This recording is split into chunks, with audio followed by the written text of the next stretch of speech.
Next up, we have a spotlight on the next generation of cloud computing from Bruce Templeton, CEO of NephoScale. Bruce? Thank you, everyone. So my name is Bruce Templeton. I'm the CEO of NephoScale. So next generation cloud computing. A little story about the company. We've got a very strong team in the development of cloud computing. We've been doing this for 8 years. It's in our DNA, so we know what we're doing when it comes to building global platforms. And we think there's a lot of things that still need to be solved in the space. And that is in the area of automation, performance, price continues to need to be driven down, embracing of open source technologies, and extensibility, where any type of hardware can, in theory, be used within the platform. So I'll talk about that in just a moment. So what does a next generation infrastructure as a service platform provide?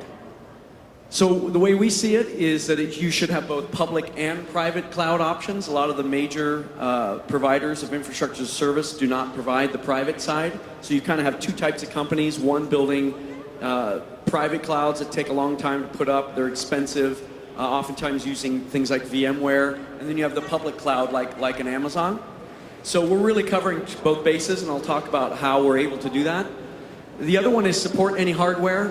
We think this is really important, especially for the private cloud space, to be able to come in, bring any particular hardware you need, but still take advantage of the automation that we built into the platform.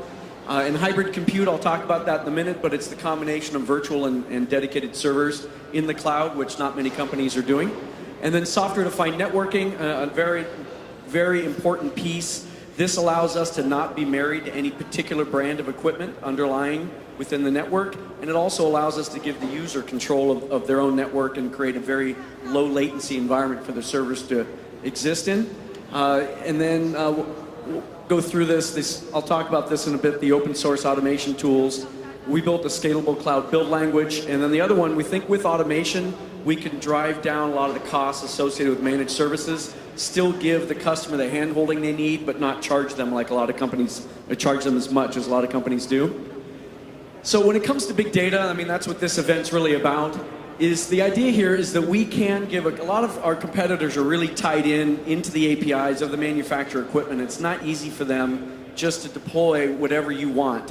Whereas with us, I mean, 1 gig, 10 gig, InfiniBand, virtual, dedicated, whatever you want between the equipment, we have no problem inserting it. We have a base platform, but if you want something special, we can do it. That also includes the different types of drives, like, for instance, PCI flash storage can get the IOPS up to 1 million IOPS on a server. That's a really big deal because cloud servers are around 1,000 IOPS. It's quite a magnitude of difference between the two. The other one is really interesting so we built this thing called CloudScript.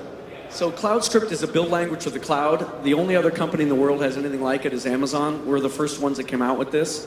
And a lot of people think, well, okay, so CloudScript is proprietary. But our approach is that you can take Puppet and Chef and embed them into CloudScript. So CloudScript is I don't know how many developers are in the crowd here, but it's a dependency-based parallel processing build language for small and large complex installs within minutes. So app stacks, scripts, recipes, resource commands, all go into this single text file, and you can embed Puppet and Chef into it. The other thing we did is our REST API is designed from the ground up to make calls to recipes like Puppet and Chef, which if you look around a lot of competitors, their APIs are often not robust enough to do that. So that's a really big deal because a lot of companies have standards. They've done a lot of work on the Puppet and Chef deployments and scripts, and they want to be able to take advantage of those if they come to our environment.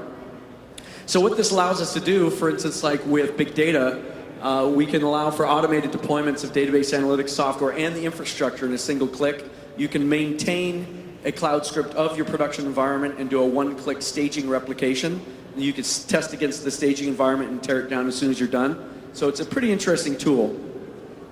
So this concept of private cloud, so we're trying to be disruptive in a few areas. One is public cloud. So I already talked about that. You can run virtual or dedicated. Almost all the clients that come to us are running dedicated servers for their databases. So you can take a dedicated and get anywhere between 50,000 and 1 million IOPS, depending how you outfit it.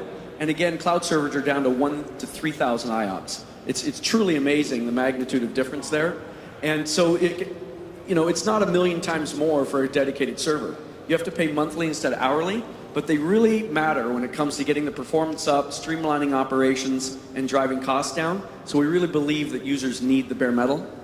But this concept with private clouds is unique, and we're the only ones doing this. This is the idea that we think that private clouds, the whole idea of setting up a rack and then having to wire it up, taking a couple weeks, charge you for everything in the rack, whether you're using or not, is kind of archaic. It's not really taking advantage of everything that cloud has to offer.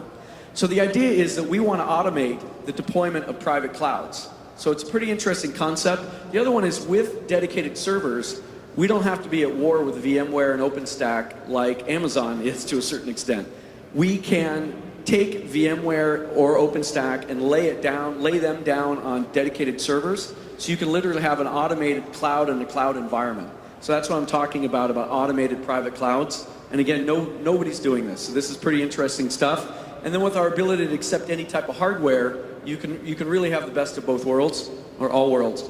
So this is another interesting one, is SSD bare metal private pass. So we just announced a beta version of Cloud Foundry version 2, which is a pass environment, a lot like Heroku, but we're trying to blow the lid off of performance in pass. So we did a press release last week. James Waters with Pivotal Labs, he came from VMware, so he's basically the spokesperson for the Cloud Foundry Pass open source project. And he was talking in there about how excited he is about the bare metal application to pass.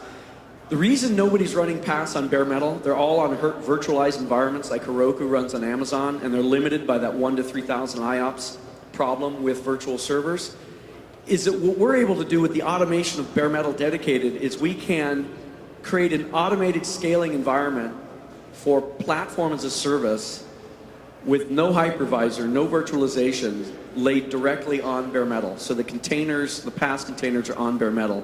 James Waters is very excited about this. Nobody's doing it, and this could really change the landscape for platform as a service.